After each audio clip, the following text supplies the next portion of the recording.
Hi there, so my name's Viryanaga and I'm here today for our Monday meditation class. I'm here with Lisa today, joining you on a very cold Monday evening in December, but we've got a really good, interesting, engaging lineup of sort of exercises and talks for you today. So what we're going to be talking about is effort and receptivity. So you may have found, if you've been meditating for some time, you may have found that after a while your practice gets a little bit kind of stuck or a little bit flat, or maybe you go through cycles of inspiration and kind of doubt or whatever, laziness, tiredness, not feeling up for it. So there's a few little kind of more subtle tips that one can do to work in those states, in those different states. So Lisa and I will be drawing them out for you this evening. So yeah, I'll be talking a bit about effort, and Lisa's going to talk a bit about receptivity. But I don't know how many of you are tuning in, but it'd be really good to hear from you in the chat room. It's nice to know that people are listening. So do say hi in the chat room. Let us know where you're tuning in from, and I'll give you a little shout out as well. And then, just to say that the structure of the evening will be a little bit different tonight to how we do it normally. So Lisa's going to lead us in a quick breathing space in a moment, just to get us settled. And then I'm going to give a little bit of just a 10-minute overview on effort, and then we'll do some exercises, and then Lisa will do the same with receptivity, and then we'll do some exercises, and there'll be a chance for questions at the end. So I hope that sounds enjoyable and engaging. I'm definitely looking forward to running through the material tonight. Quite interested in that. So I'm just going to hand over to Lisa, and she's going to just help us to get settled. Okay, so welcome everyone. So as Viryanaga said, we're just going to start off with a 3-stage breathing space, and this is just a short meditation that you can do at any time of your day or evening, just to help like sort of pause and really reconnect with yourself and your experience and focus a bit more before going back to your routine activity. So I'll guide you through the 3 stages. So if we start off the practice just by finding a comfortable position which also is upright and helps embody a sense of open alertness. So if you're sitting down, perhaps noticing the contact of your feet against the floor, your lower legs and your sitting bones against your seat. And then seeing if you can get a sense of uplift from the spine, just gently raising your spine up from its base, but without a sense of straining. Letting your shoulders roll down and back, letting go of any effort in your arms, and perhaps just tucking your chin in gently, let the top of your head line up with the ceiling. And if it feels comfortable, allowing your eyes to gently close. Just noticing any sense of tension around your eyes or mouth or in other parts of your face, and letting go of any holding. And having adjusted our posture, we can move on to the first stage of the breathing space, which is simply being aware of our current experience. So simply noticing, what is your experience like right now?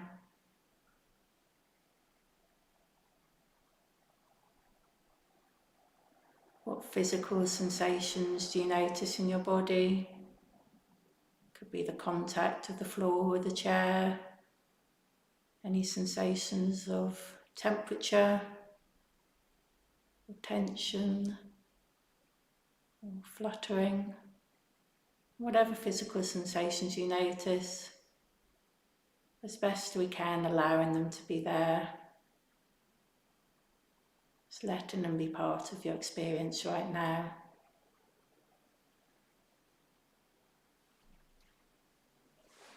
Noticing what emotions might be present. Or if there's no strong emotional charge, then simply noticing what the tone of your experience is right now. Is it pleasant, unpleasant, or neutral? Neither pleasant or unpleasant. And again, we're not trying to change our experience, we're just opening to whatever's here. And noticing what thoughts might be coming and going in and out of our awareness.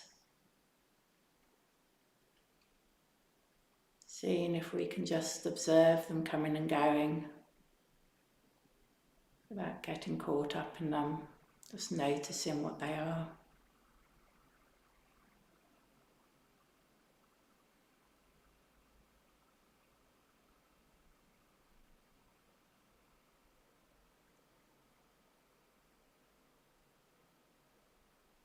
And moving on now to the second stage of the breathing space, gathering our awareness around our breathing.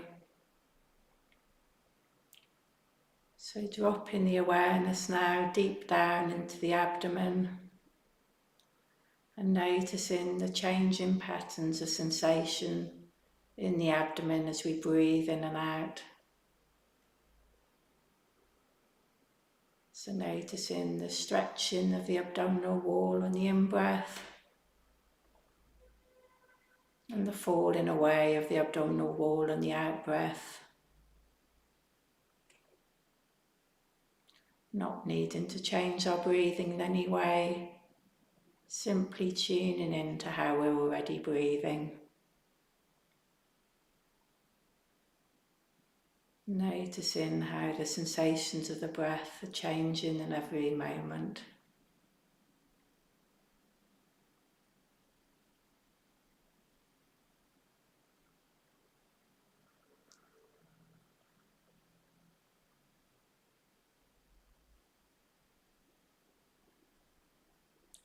Whenever we notice that the mind has wandered away from the breath and has been caught up in mental activity or feelings or sounds or anything else, then that's fine, it's just what our minds do.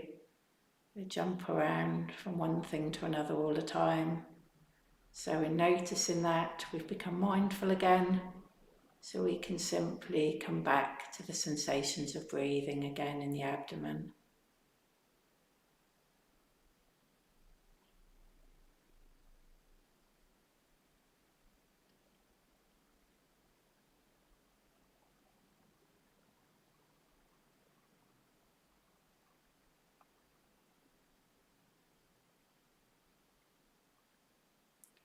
Now moving on to the third and final stage of the breathing space, expanding our awareness of the breath throughout the whole body. So still aware of the breath, we're now zooming out our awareness to take in the whole of the body, the feet on the floor, right up through the sitting posture to the crown of our head. Holding our body in awareness as the container for our breathing, and noticing the breath moving in and out of the whole body breathing.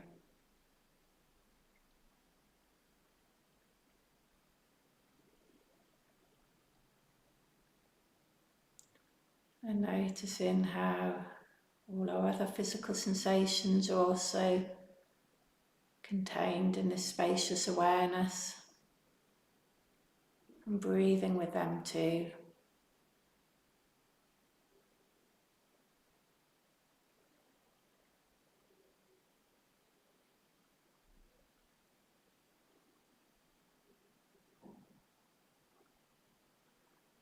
And when you hear the bell, we can bring the practice to a close, but as best we can bring in this more expanded awareness into the next moments of our evening.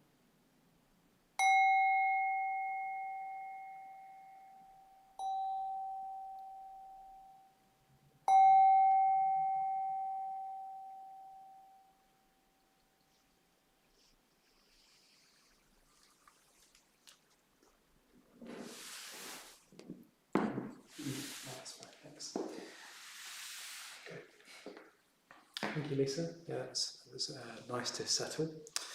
So I'll do a few shout outs to people tuning in. So Harriet, welcome, thanks for joining us, Harriet. Ian, Alison, Majinda, Adam Heathcote, very nice for you to tune in, Adam. Thanks to you on here very much.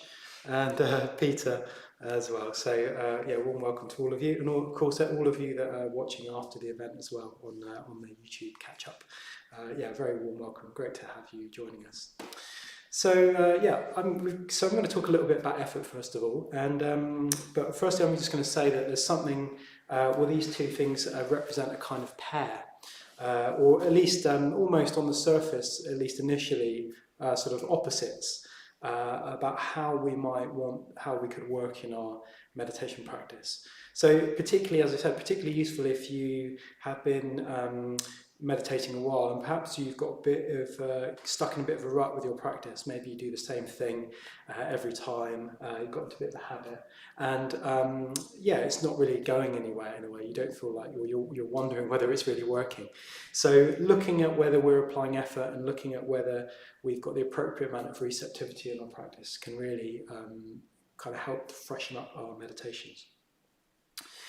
So yes, I mean, I guess, so first thing to say is I guess we can all go through cycles of inspiration and kind of despondency or flatness in our meditation practice. It's nothing to worry about in a way, that's just completely natural. Some of us might go through more of that than others. I mean, I'm certainly rather turbulent in my inspiration. When the inspiration is on, I can feel extremely alive and really up for it. And then when it's not, I can feel a bit, feel a bit flat basically, but that's just normal. So people will get that to a greater or lesser degree, I guess, depending on one's temperament and personality. Although I'll say a bit more about that in a minute. But quite often, if you're feeling as though your meditation isn't quite working for whatever reason, it's very easy to just think, oh, I just make more effort. I just need to get up earlier and meditate more. I just need to work a bit harder at it, or I just need to concentrate a bit more. So yeah, unfortunately, that doesn't work. That just doesn't work. I mean, any of you that, well, we're approaching the season of New Year's resolutions, aren't we? So, you know, I imagine that some of you may have the same kind of approach to meditation for the new year. Like, I'm really going to sit every day this year, or for the next 3 months or so on. And it can be so easy to think, oh, we just need to put a bit more effort in. But yeah, so often it doesn't work. And it doesn't work, I think, because it doesn't really take in kind of take in the whole of us, you know, all parts of us. I mean, you know, Lisa will certainly touch on that, I'm sure, in a moment. But particularly in relation to the effort, what we're talking about here is a kind of like an intelligent, kind of broad effort, or quite a subtle effort, not just a kind of willed effort, not just a kind of, right, I'm really going to get this time. That is, in a certain way, is a bit of a near enemy of actual effort in meditation, which is much gentler, much softer, but much, in a certain way, much smarter, much more intelligent. Yeah, so be a bit careful if you get to, you know, in a certain way we can't help getting a bit willed around our meditation practice. Sometimes we need a bit of that, but we just want to be careful we don't make that our default, if you sort of mean, make that our default approach. Yeah, so, you know, and if you end up treating it a bit like that, if you treat meditation a bit like going to the gym or going for a run or whatever, eventually it's going to end up feeling quite narrow and formulaic and you know, perhaps just basically a bit uninspiring. It's going to feel like a chore rather than a pleasure. So yeah, so we're trying to avoid that kind of approach of trying to succeed or trying to win or trying to complete meditation or the spiritual life. Yeah, what we're looking to do is a much more a sensitive effort in relation to changing our minds. And there's actually, like everything in Buddhism, there's a list. There's a list called the 4 right efforts, or the 4 exertions, which you know is the Buddha talked about going back to how we should work with our minds in a way. So what the effort that we're looking to apply is, well, I'll tell you the list and then I'll explain it. It's basically to abandon unskillful mental states, prevent unskillful mental states, encourage skillful mental states, and maintain skillful mental states. So I'll break those down in a moment. The list is a bit formal, but what it really means is it's just quite a simple approach of seeing what's actually happening at the moment in your mind, in your experience, in your sensations, and then basically deciding whether that is productive or creative, whether reflecting on those sorts of thoughts or that sensation is going to help you kind of ultimately, well, is it going to help you in meditation? Is it going to help you in your spiritual practice? Is it going to help you in transforming yourself, or is it not? And the effort that we might apply is in terms of our attention. So those things that we find useful, or skillful, or pleasurable, we want to use effort to apply more awareness to, whereas those things that are not, those things that are distractions or are things which are going to get in the way, or maybe are unproductive kind of explorations, we want to apply some effort in order to move our attention away from those things, if you see what I mean. So you see what I mean, we're working at quite subtle levels with the mind. And that is on the cushion, but that also applies as we're sort of getting ourselves ready for meditation as well. If you're struggling to sort of just sit down to meditate every day, rather than trying to force yourself, you could just ask yourself, okay, why am I feeling like this, or what's going on here? Is that a helpful thought? Is that a helpful feeling, or is that an unhelpful feeling? The kind of impulse to maybe go and make another cup of tea and watch a bit more YouTube or a bit more Netflix or something, is probably, you can probably recognize that as unskillful, whereas actually just saying, okay, maybe if I just get over this hump and I'll sit for just 5 minutes and see what happens, that would be a kind of skillful thought, if you see what I mean, and one we want to cultivate. So yeah, the effort is kind of subtle. The effort is subtle in terms of looking at our thoughts and feelings and emotions. So yeah, and sometimes I have a kind of unwillingness to apply effort at times. If I'm in one of those phases where I'm feeling a bit flat and a bit uninspired, I can feel a real resistance, a kind of inertia or a kind of lethargy around applying any effort at all. I just want to kind of relax and chill out or veg out or something. Yeah, if when I look at that experience, if I look closely at it, basically I think what underlies it is a kind of form of doubt. It's a kind of a sort of idea of doubt that the effort won't make a difference, or to put it another way, sorry, how to put it another way? Sorry, I just had a moment of brain freeze there. But like in a certain way that you have control over your own states of mind, if you see what I mean. So if you're feeling not very inspired, it's so easy to think, well, that's just happening to me. But actually, what you choose to do with your mind, with your time, of course, has an effect on that. And if you choose to apply a bit of effort, then quickly you'll find that, or something changes, your state of mind changes. So of course we have our personality traits and patterns, and some of those are stronger than others, of course, and yeah, some people have stronger personality traits as well. But it's a key Buddhist idea that that's not completely unchangeable. It might take a while to work on them, but yeah, the idea that one can change one's whole approach and perspective and experience is if you like, the fundamental Buddhist view. So just check that out. If you feel a resistance to making any effort, I just advise you to check out what's kind of driving that a bit. What is it that is getting in the way? Is it a kind of view or an idea that it won't make a difference? And maybe you could just spend a bit of time kind of exploring that. I personally find that very useful, very helpful approach, actually. Okay, so I'm just going to wrap up my little talk bit, and then what we'll do is some exercises. So applying effort is about applying the right amount of effort in the right way at the right time. And of course, we need receptivity to do that. So this is where it kind of connects with what Lisa's going to talk about in a moment. But yeah, once we've kind of used that receptivity, or they sort of inform each other, we want to then apply effort in the right way. And particularly we're looking for things in our experience that are what one might call beautiful or skillful or useful, helpful. You could even say pleasurable. I'm going to slightly, I mean, I would sometimes kind of caveat that by saying that noticing what's going on and feeling unpleasant sensations can still be very helpful in a spiritual sense as well. So we shouldn't shy away from that, but definitely we want to seek out those experiences in ourselves that are creative approaches from a spiritual point of view.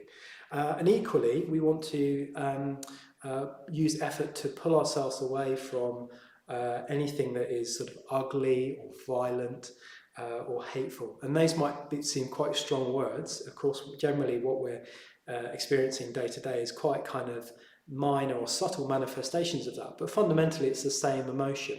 It's the same fundamental feeling. So any irritation, ill will is basically the root of hatred beginning to get established in our minds. And I'm sure you'll agree with me that we'd probably prefer that not to be there. So that's where applying effort comes in. And you don't need to make big willful effort at any times. Just these small, intelligent efforts, and they really do add up. So over time, what you'll find is bit by bit, actually, your mind will really change direction. Just like a great river, just by moving little by little the earth around the river, you can turn a great river, and so it is with our minds as well. Okay, so I'm going to leave that bit there on effort. If you've got any questions, you can put them in the chat box, and what we'll do is we'll answer those at the end. But I'm just going to lead us in a few minutes of exercise, exploring effort. So it's going to be led. I'm just going to talk you through it, and it's only going to be quite short, but hopefully it will give you a little flavour, and then you'll be able to try it out in your own practice at home.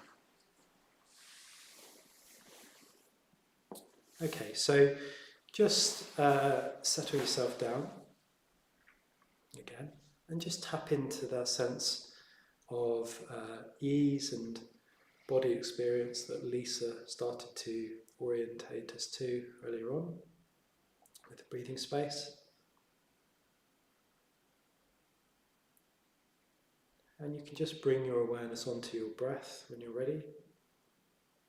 And just notice the flow of the breath. Particularly the characteristics of it, whether it's soft or sharp.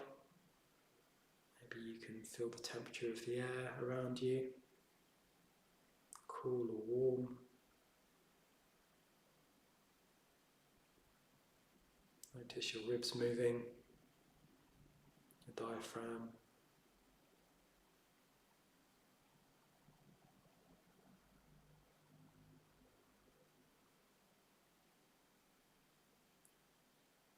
We're just going to keep quite a loose attention on the breath. You can just observe the breath happening. If it's helpful, you could, just like the first stage of the mindfulness of breathing, just do a bit of counting if that's helpful to you. Just to help you attend to the breath. Just subtly counting them, counting the breaths as they enter and leave the body.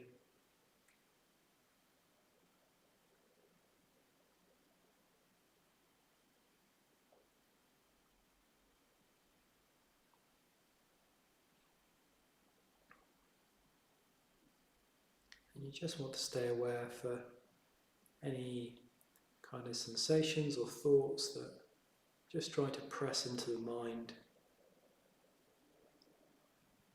Particularly as we've only sat for a few minutes, you might find that there's quite a lot going on. So just see if you can see what's about, what your mental weather is at the moment. Still keeping that connection with the breath, but just being aware of these other things.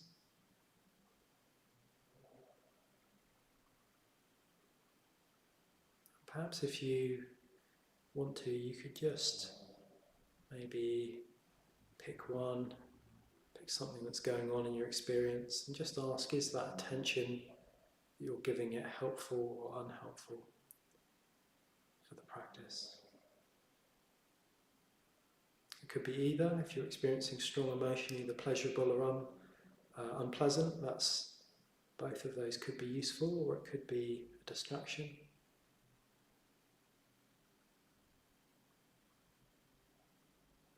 So if it is unhelpful, you could just decide to abandon it. Just let it go, let it float by. Come back to the breath again.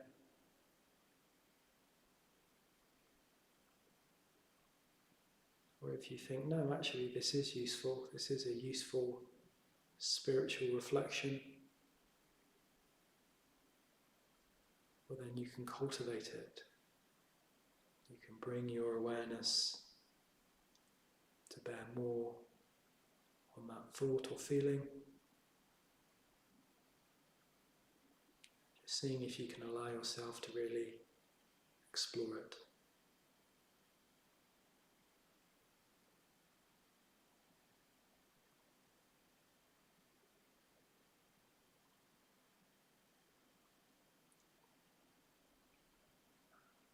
And if you're not feeling very much at all, that's okay. You can just wait patiently on the breath. Just observing, just aware. And things will arise in your experience. And as they arise, you can just ask yourself, is this useful? Is this helpful? Or is this unhelpful? Do I want to give my attention to this thing right now?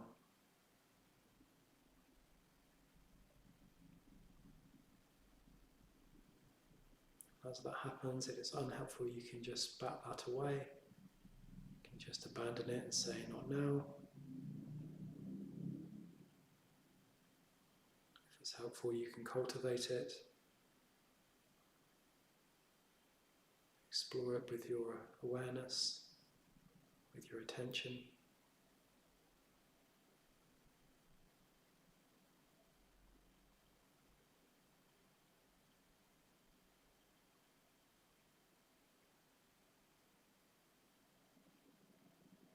So I'm just going to give you a few minutes now where you can explore the meditation in your own way. Just a couple of minutes and then I'll ring a bell.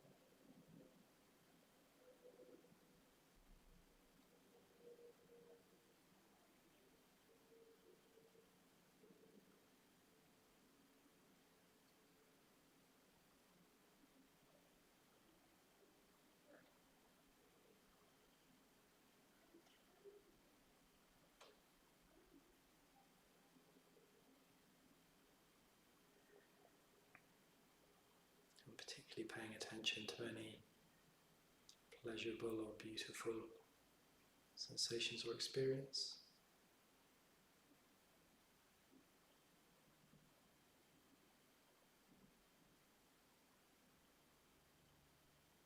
Perhaps even enjoyment of the breath.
Okay, and then you can just relax your attention on the sensations and on the breath. And when you're ready, you can just start to bring the meditation to a close.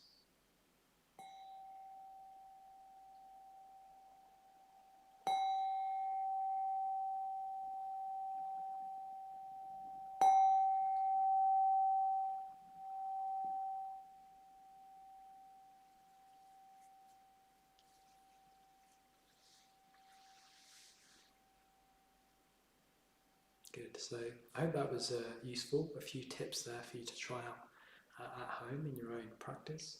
So I'm going to hand over to Lisa now, who's going to talk to us a bit about receptivity. Thank you, Viryanaga. Okay, so as Viryanaga said, these two sort of aspects, effort and receptivity, go hand in hand really. We need them both in order to develop our practice. And it's really interesting, I think, to notice how much of each we're experiencing at the moment, because that can really help give us clues, particularly if we're noticing that our practice feels a bit tired or stale, of where it might be helpful to sort of become more aware of, if you see what I mean. So as Viryanaga said, we really need effort in order to change, to sort of work with our mental states, to be able to transform ourselves. But it's equally important for us to develop this other faculty that we can have in meditation, this faculty of receptivity. So they really complement each other really well. So effort is all about deliberately doing something to change our experience, whereas receptivity is about being with our experience as it is, and this sense of opening up to the whole of our experience and developing this sort of responsiveness, this spontaneity to sort of connect more with this meaning that's bigger than ourselves.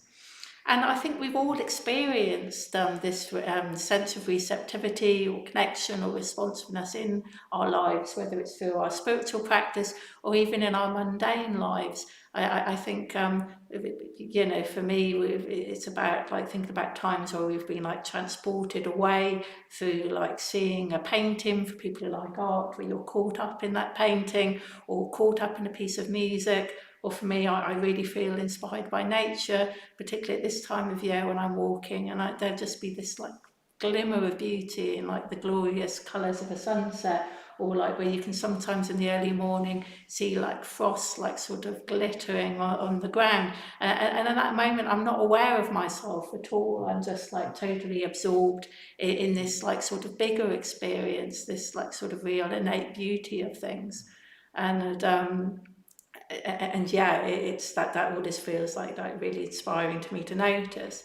And I think as well about times where I've sort of had this sense of responsiveness to this deeper meaning in my spiritual practice too, which I think we'll probably all relate to, of times where there be this feeling, that this sense that arises in meditation, of that we can't quite, it's something intangible about it that we can't put words around, that sort of helps us see the importance of what we're doing, this sort of sense that the rightness that we want to be practicing. And I think Viryanaga was talking about how receptivity is important in effort and things.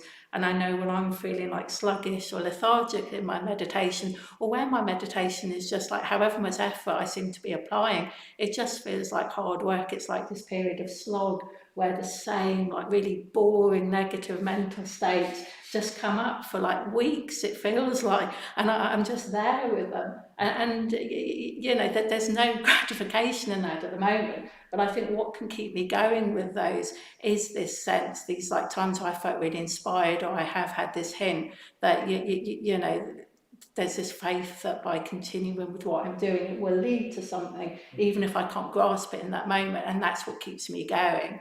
And yeah, for me, that's the importance of just being alive to these sense of things that you can't put words around.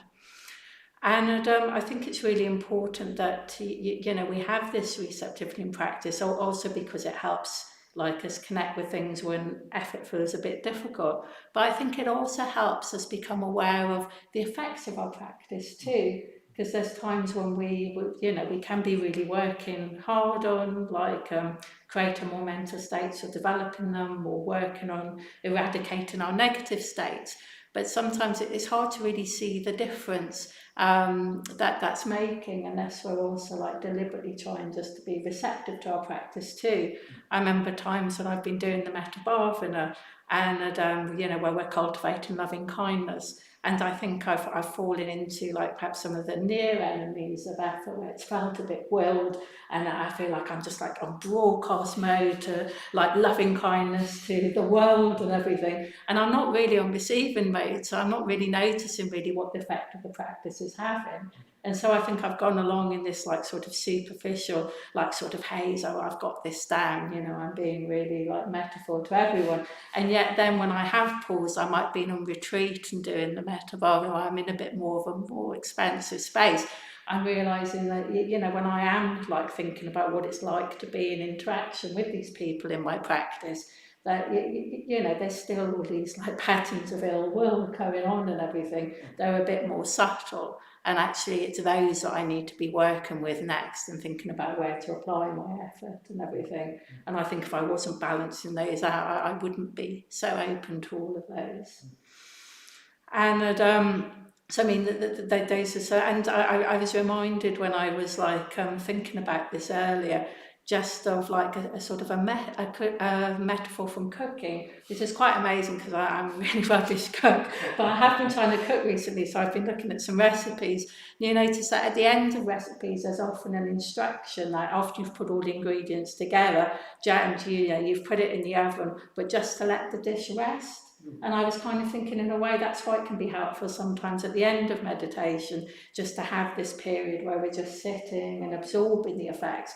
Because, you know, we can think of the effort that we've applied in the earliest like sort of stages as like us putting all our ingredients together and like sort of cooking it. But if you don't allow it to rest at the end, you're not really allowing all the richness to sort of permeate throughout the whole of it. So it's been sort of kept in quite a superficial level or just in pockets, whereas you need to really take that whole in so it can like sort of resonate throughout your being and things. So yeah, that sort of reminded me of like why we do like sort of often have periods at the end of our mindfulness of breathing and our metabhavana, I mean we always do in fact, where we are just sitting with what's happening to sort of give ourselves a chance to allow all of our being to be suffused and for us to be more sensitive to what the effects of the practice have been. So I was thinking as well, I've always got a very practical mind and thinking about like ways in which we can be more receptive, like both in our daily lives and in meditation, and we'll do a practice around that for the latter. But I was sort of thinking that for me, being more receptive in daily life tends to be about like doing less. I notice that often a barrier to me like being more open, responsive to things is that my mind is too like filled up with daily life and everything, and I'd like to sort of like planning or thinking. It's almost like, you know, I'm afraid just to let my mind be empty, if you see what I mean. And if I'm doing that, if I'm walking to like the train station on the way to work and I'm thinking about my day or anything, I'm missing those opportunities then where I can like sort of, you know, see the beauty around me or have that space where I can like sort of really notice what I'm feeling. So it sort of blocks me off from that. So, I mean, our teacher who founded our movement, like Sangharakshita, talks a lot about just doing nothing. And it's quite clear that he means just doing nothing. He was quite emphatically about that. And just where you are just sitting and you're not even thinking, you are just doing, you are making yourself then a container just to take in what's happening around you, to sort of notice the subtleties, to be able to connect to things at a deeper level. And you know, and also I think just noticing what it is that moves us. I mean, you know, if we start off with things on a mundane level that's in our daily lives, then we're still developing our sensitivity to being more receptive and responsive. And I think we notice then that's, you know, playing out more in our meditation and our value for the Dharma life, for the teachings and what we're focusing on spiritually too. So those are things which I think we can do, like, you know, whatever else we're doing, we can just make more space generally in our lives. And then in meditation too, I think we can like sort of think about like just sitting and sort of alternating these periods where we are making effort in our meditation, either to cultivate more like mindfulness or more like sort of like loving kindness, and just like alternate those with just noticing what's already going on for us and just being more open to what's already there. So we've talked already about how we can do that at the end of our practices, but I find it quite helpful just to start my practice with that too. And I find that it just helps me settle a bit if I just like try and start off with an expansive awareness and just notice what's already there. That sort of helps me come in more then to apply more effort, and sometimes can help inform me to, you know, what's helpful to work on in my practice. So it can be helpful to sort of top and tail the practice. Absolutely. Okay, so let's try out a bit of just sitting meditation. And again, as Viryanaga said, if you have any questions about anything I've said, or if you've got any experiences of either the practices you want to share, then pop them in the chat box and we'll come back to those later.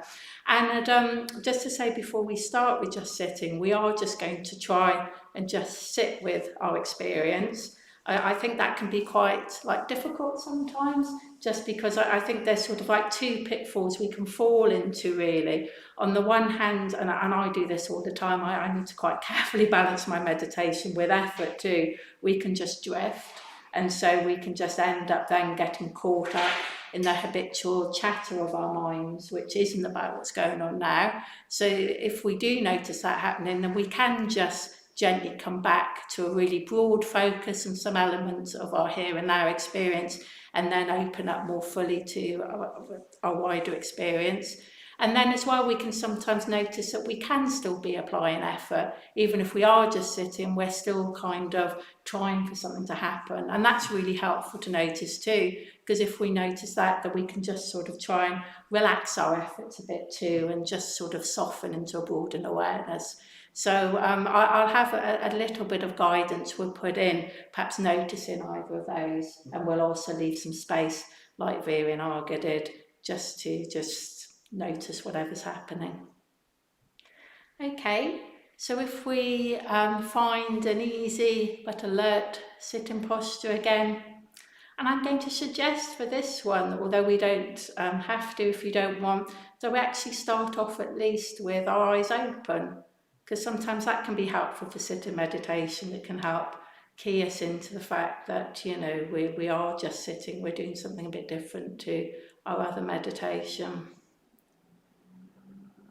But noticing that we can soften our gaze too, so rather having a narrow focus on a point in particular, just allowing our vision to blur slightly, widening out our field of visual awareness, so that rather than focusing on something in particular, we're just aware of this pattern of visual sensations that include different colours, textures, different periods of light and dark,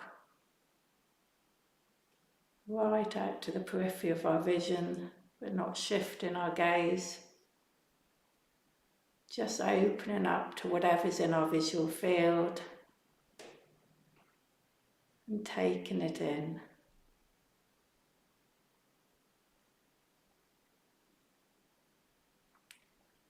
And we can either keep our eyes open, or we can gently shut our eyes at this point. But if we close our eyes again, trying to keep the focus soft, noticing the play of colour against the back of our eyelids, the different light and shade,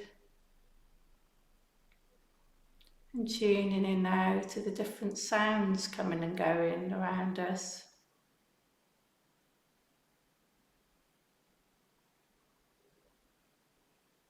Receiving sounds from all directions, sitting within this soundscape, noticing the different sound sensations, the different volumes of sounds, the different frequencies, how the different sounds interact with each other as they come and go.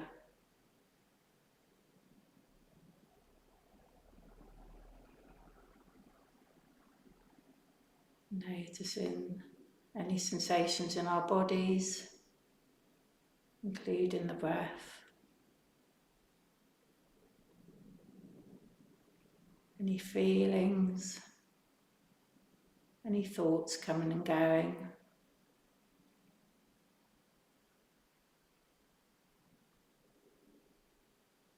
And as best we can, just sitting and noticing all these different elements of our experience.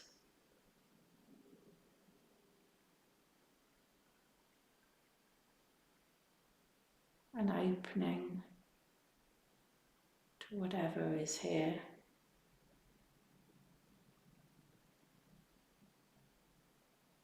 Allowing ourselves to notice whatever there is to be noticed.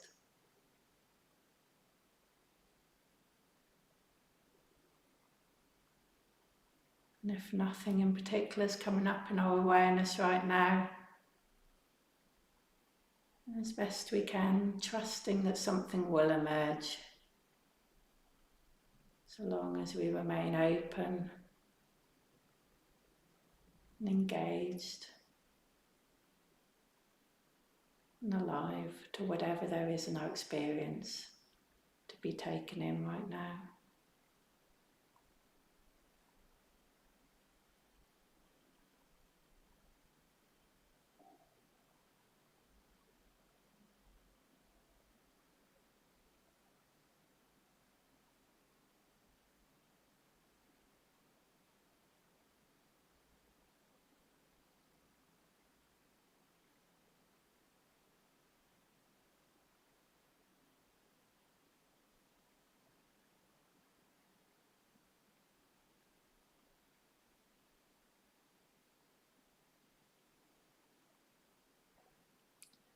And if you notice that your awareness has drifted away from the now and as time travelled into thinking about the past or the future,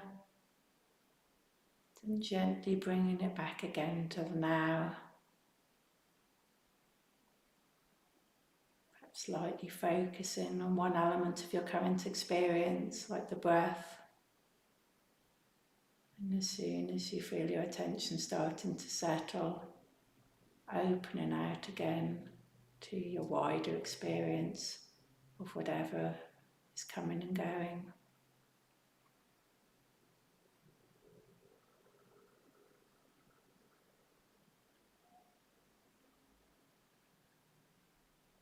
Or if you notice any striving, any effort in your experience,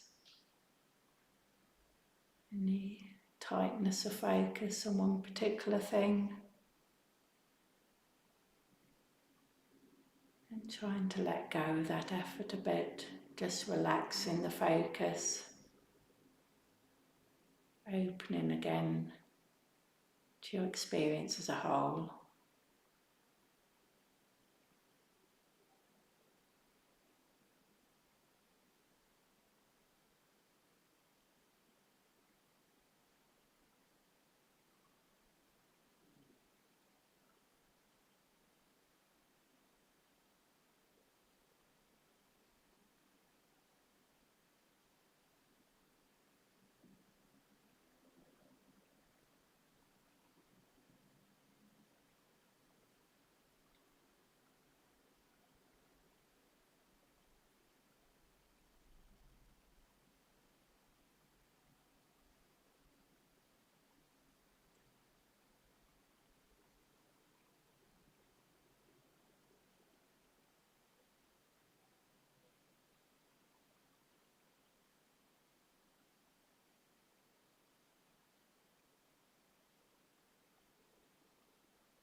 As we start to bring the practice to a close, notice into the effects of the practices that we've done this evening, absorbing those, taking those in as well.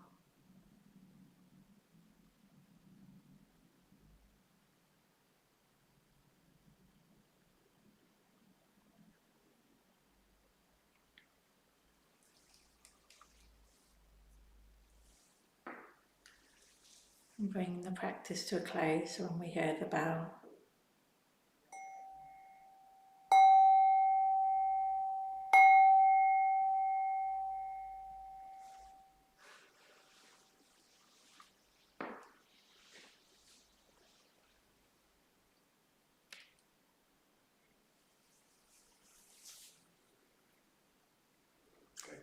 Lisa.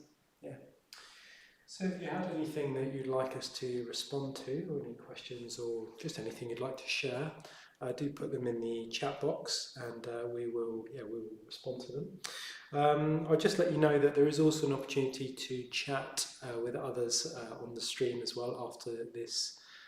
After this live stream on Zoom, so you'll find the link in the description. So you're very welcome to carry on after. So that'll be at 8:45. So you've got time for a cup of tea before as well. And then also, just while you're having a little thought, I'll just mention. Actually, no, I won't mention that. But what I'll do is I'll speak with Lisa first. I've got a question for Lisa. So I was interested, I mean, maybe it's more of a reflection than a question in a way, but I'd be interested in your take on it. They look like opposites, don't they, effort and receptivity, but they're so, in a certain way, how do you know how to apply your effort without receptivity? And without the receptivity, you're just sort of floating around, aren't you? So I don't know if you have any kind of reflections on the kind of how to know what to do in a way at a particular moment. How, because you've got to sort of start with one of them, haven't you? So I don't know how you approach your own practice yourself.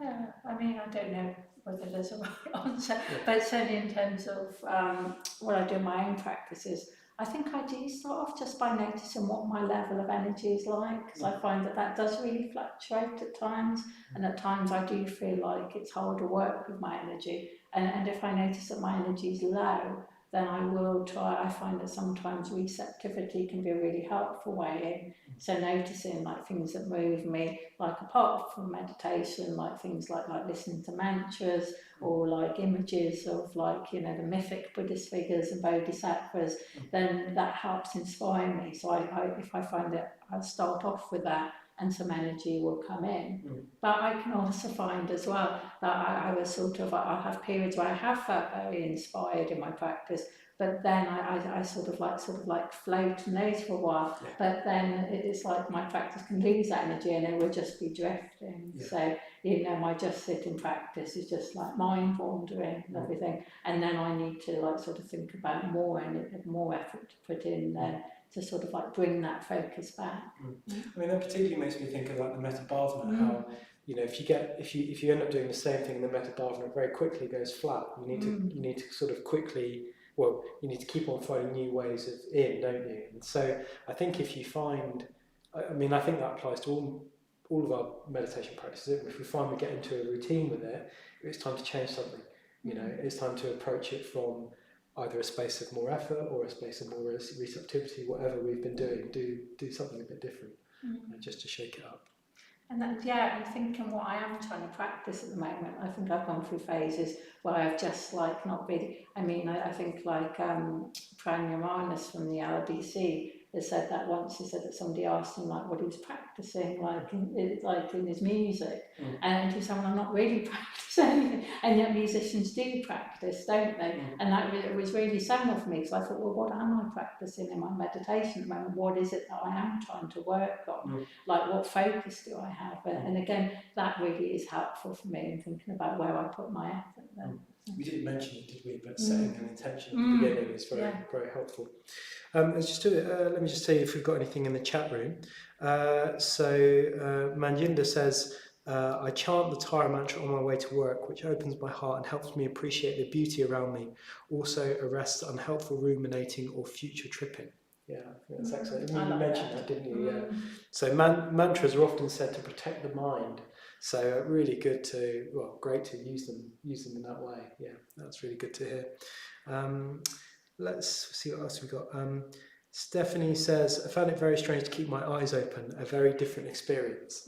I thought that was great, actually. I also did that as well. I thought that was interesting. Just in a certain way, it brings for me, it's separate. It reduced the separation between my kind of meditation practice and what I'm doing day to day. So No, I did a course that, and again, I find that helpful to do sometimes when I start my meditation, and then again, it helps me sort of bridge transition then as well. No, I thought that was very, very good. I sort of thought I would go home and do a bit more of that in a way. Yeah, it's good. Okay, we've also got Joe says receptivity and effort can work against each other when willfulness takes over. Let me just check that. Receptivity and effort can work against each other when willfulness takes over. Question mark. I think I understand that correctly. Yes, I think that is true in a way. Like if you are willful, then they don't quite work, do they? I mean, if you are applying that gentle effort, it kind of bolsters your receptivity, doesn't it? And vice versa. But if you're willful, there's kind of no receptivity there. Yeah, it's all about you pushing something, isn't it? Yeah. So not taking anything in. Sort of like a fixed idea, isn't it? Fixed idea of what you're trying to do, what you want out of the meditation, and you're going to go get it. Yeah. It's just too tight somehow. Yeah. But thanks for that. I hope that was your point. Yeah. I hope that was your point. Yeah, that was good. And then Ian, we've got. Can you talk a bit more about how to apply effort in the metta bhavana without it feeling dry and overwhelmed? Do you want to have a go at that one?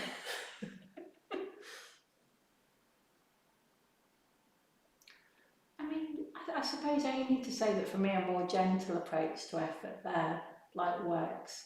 So perhaps for me I would start off with receptivity, like just tuning into whatever's there already with the stages, and then trying to grow that a bit, rather than trying to, and sometimes it can feel like I'm forcing it a bit if I'm trying to apply this effort. Yeah, no, that's absolutely, that's right. Because one of the 4 exertions is to cultivate skillful mental states. So, to cultivate metta, you don't just have to wish the person well in a way. That's not your only option. You can also think about gratitude. You can also, appreciate beauty. You can. There are lots of different ways to cultivate. So, I would say, the metta bhavana can sometimes feel as though, if you get overwhelmed, you're kind of squeezing toothpaste out of a tube. You're like, must feel metta, must feel metta, must feel metta, must feel kindness. But actually, it can be quite simple of, that person did that for me, this person did this for me. Oh, there's food on the shelves and there's heating, and not in this room actually, but those sorts of things. So just that gentle effort. I think with that receptivity, though, you've got to sort of slightly be aware of whether it's working or not.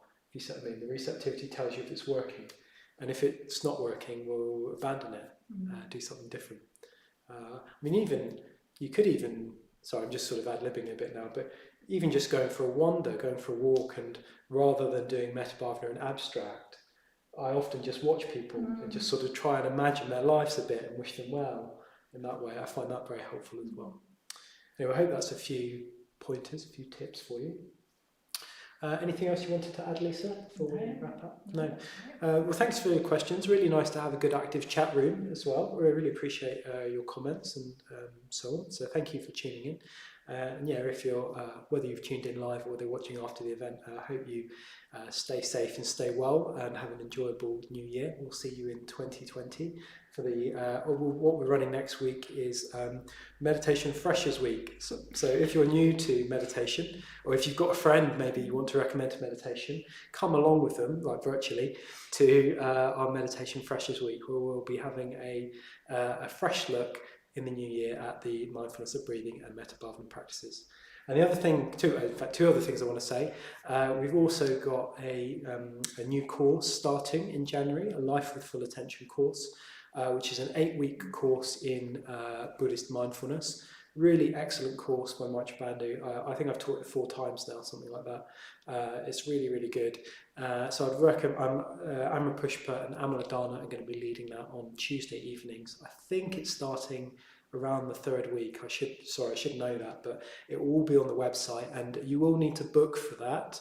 But that's on a donation basis. You can choose to give what you have available or what you want to give for that course. So I'd really recommend that if you're looking for a boost to your practice in the new year. Life of Full Attention starting in January. See the website for details. And just finally, I want to ask you for money as well. Yeah, we have, if we had an in-person class here, of course, we'd have a donation bowl, and we would ask people to put in £10 or £5 if they're on a low wage for this class. So I want to encourage you to think about donating something for the class. Over the course of the year, when COVID hit, we worked out we needed to raise £24,000 for the year. We've actually raised £20,971 so far this year, with a few days to go. So I'm actually treating that as a real success. That's a huge victory. That's basically helped keep the Brixton Buddhist community alive this year. So thank you everybody who's given, like throughout anything, even if you've given a few pounds back in March, or whether you've given thousands of pounds this year, which some of you have. Thank you so much. You've helped keep the community alive. But yeah, if you do want, as a final act of generosity for the year, to round out your year, if you do want to help us boost that total even more, please do make a donation, either to this class or for the community for the whole year. And you can do so on our website. That's brixtonbuddhistcommunity.org/donate. Okay, thank you. So I'm going to leave it there for tonight. Thank you for joining me, Lisa. It was lovely to do the class with you. And yeah, thank you for Cheryl as well, who's on the tech tonight. So thank you. So yeah, stay safe, stay well, and see you in 2021.